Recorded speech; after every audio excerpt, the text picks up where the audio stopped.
Muchas gracias a todos los asistentes, a la senadora Tania Vega por la invitación y al apreciado presidente y senador Álvaro Uribe Vélez por su presencia en este foro. Yo fui invitado por la senadora Tania Vega porque también fui víctima de forma infame e inmisericordia de los falsos testigos. Compartí, desgraciadamente, puedo decirlo, compartí desgraciadamente con su esposo, con el coronel Alfonso Plazas, con mi general Jesús Armando Arias Cabrales y con el general Uzcategui una privación injusta de la libertad. A mí me correspondieron en ese momento compartir 18 meses privado de la libertad en la Escuela de Infantería, después de haber luchado casi 22 meses para poder demostrarle a la Fiscalía General de la Nación que lo que estaban cometiendo conmigo era una infamia. Como lo reconoció el fiscal general de la época, el doctor Mario Guarán, cuando hace aproximadamente 6-8 meses en la Corte Suprema de Justicia me pidió disculpas de que él realmente se había equivocado, que habían cometido conmigo una injusticia muy grande. Pero a veces me pregunto, ¿de qué vale de que el mismo fiscal Iguarán, el fiscal general de la época, me haya pedido disculpas si acabó con mi carrera? Estuvo a punto de acabar con mi familia, que fue realmente en ese momento el soporte más fuerte. Y les hago un pequeño resumen sobre lo que fue esta infamia. Después de haber estado nombrado en Cartagena por el mismo presidente Uribe como director de unos Juegos Centroamericanos y director de la Escuela Naval de Cadetes, a los 5 meses de haber terminado esos Juegos y haber terminado la dirección de la escuela, aparece un recibo en una calle de Cartagena con una huella falsa donde decía que el almirante Arango Valle había recibido $100.000, $115.000. ¿De quién?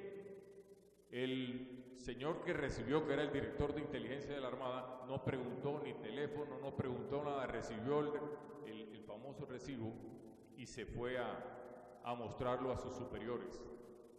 Durante más de 4 meses, el famoso recibo dio vueltas por todas partes.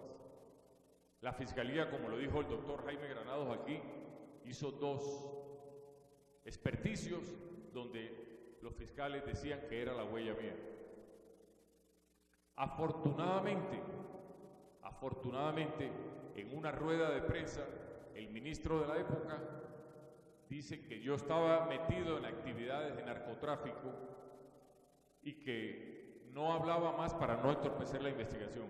Eso dio pie, señores, a que el recibo con la huella falsa saliera de la institución donde estaba guardado y fuera a la Fiscalía después de 4 meses y medio de estar dando vueltas y yo no tenía absolutamente idea de lo que estaba pasando.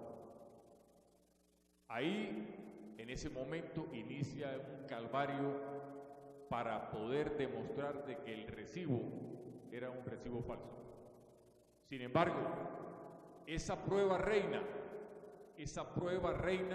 la desvirtúa la propia Fiscalía General de la Nación, con un documentólogo y con un experto realmente en ese asunto. La Fiscalía dice que la huella es falsa. Es la huella mía, pero puesta por un sello, como lo dijo el doctor Granados. Se cae la huella falsa, se cae la prueba reina y a los 5 días aparece el fiscal del caso con 3 testigos falsos, que no los había visto en mi vida, declarando que me habían visto a mí en actividades ilícitas, donde yo jamás, porque es la mayoría de los que estamos acá y que conocemos, es muy fácil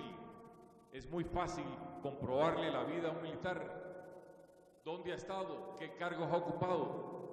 Y más aún cuando uno acaba de subir, de ser general o almirante de la República, porque le esculcan toda la vida.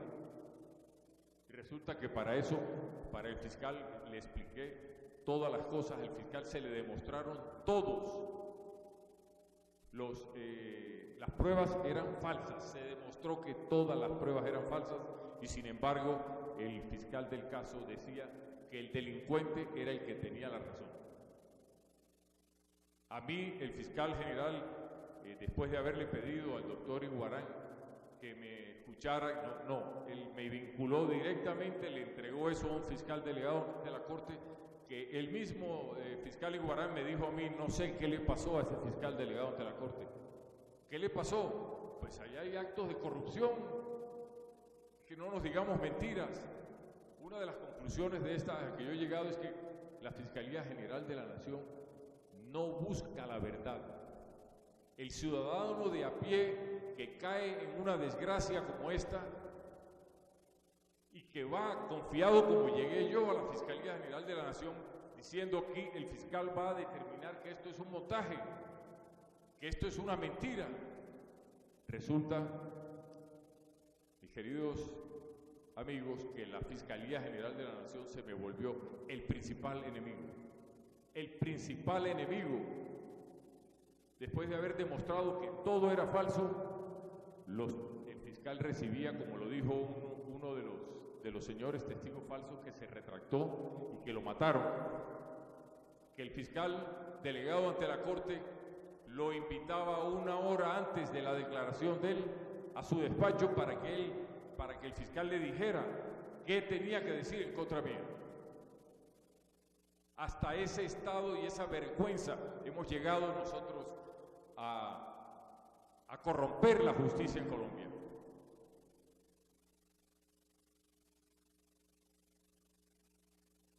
La Corte Suprema, afortunadamente, y esa es otra de los puntos que le he pedido yo al doctor Granados, que no podemos tener todavía, yo fui a la Corte, única instancia, no había otra instancia más adelante, o era culpable o era inocente. Fui con toda la confianza que me da mi conciencia de que jamás había estado 1 centímetro fuera de la ley. La Corte declara mi inocencia absoluta y ordena investigar a la mayoría de los que participaron en este asunto.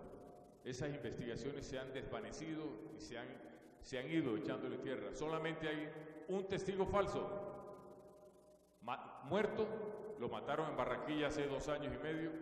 Hay uno que capturamos hace 6 meses, está preso y que me toca estar a mí encima para que no lo suelten. Y el otro que lo estamos buscando, que tiene orden de captura. ¿Qué pasa? Ya la gente no cree. ¿Cómo afecta un proceso de estos a un militar o a cualquier ciudadano del común?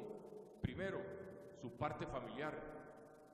Aquí hay un hijo mío, aquí presente hay un hijo que trabaja afortunadamente aquí en el Congreso y que estaban hace unos años mucho más jóvenes y me tocó decirles cuando yo me entregué, me dictaron medidas de aseguramiento sin saber por qué. Les dije, yo les voy a demostrar a ustedes que su padre es inocente de todo, pero la vida familiar se afecta enormemente.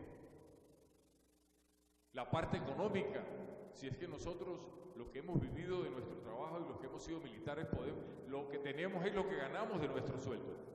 Y así lo demostró la Fiscalía, porque lo primero que me dijo es, no tiene absolutamente nada de enriquecimiento ilícito.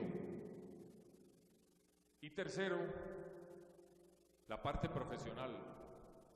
Hombre, ¿cómo es posible que la mayoría de los tenientes, sargentos, cabos, almirantes, generales que salgan, muchas veces la misma institución le está dando la espalda? No puede ser posible. Y más aún si estamos viviendo este momento tan terrible que es el falso testimonio, el cual se volvió un negocio. Eso se volvió un negocio. Además de un negocio, se volvió un arma política, peligrosamente un arma política, con el cual podemos ver a diario lo que está pasando acá. Me desgarra el alma leyendo el libro de mi gran amigo, al cual he ido a visitar y muchas veces no me han dejado entrar, el coronel Hernán Mejía Gutiérrez. Leyendo los testimonios de cómo está condenado a 20, 25 años de forma infame, de forma injusta, pero es la justicia que nos está carcomiendo en este país. ¿Qué podemos concluir? Primero, en este momento, la Fiscalía no busca la verdad. La Fiscalía caza todo tipo de problemas con todo tipo de personas, menos con la persona que es la víctima y con la cual debe ser realmente solidaria.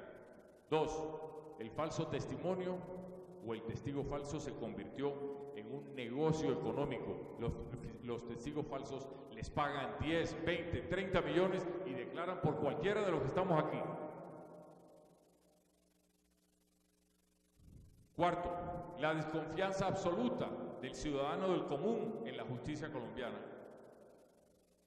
La gente no cree en su justicia y eso es un asunto supremamente grave. Cuando la gente no cree en la justicia, el país se nos va volviendo inviable. ¿Y qué es lo que pasa?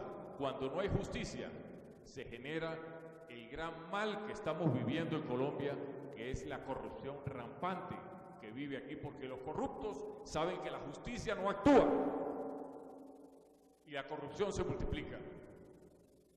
Así nos vamos volviendo un país inviable. Hay un libro que yo les quiero invitar, hay unos libros de una caja de libros que se llama El falso testimonio, que ha escrito por el doctor Luis Gustavo Moreno Rivera. Acá lo tengo. Y que tengo una caja aquí afuera donde relata casos de gente que hemos escuchado acá y que me gustaría que los que lo quisieran leer están para yo entregárselos una vez termine esto aquí afuera. Es realmente el testimonio que tengo yo para dar de esta injusticia que estamos viviendo y que, como le digo, senadora Tania Vega, y aprovechando la presencia del presidente Uribe, hay que combatir a fondo este problema que ustedes y yo lo vivimos y usted todavía lo está viviendo, presidente Uribe. A fondo hay que combatir esto porque si no el país se nos va a salir de las manos de forma inviable. Muchas gracias.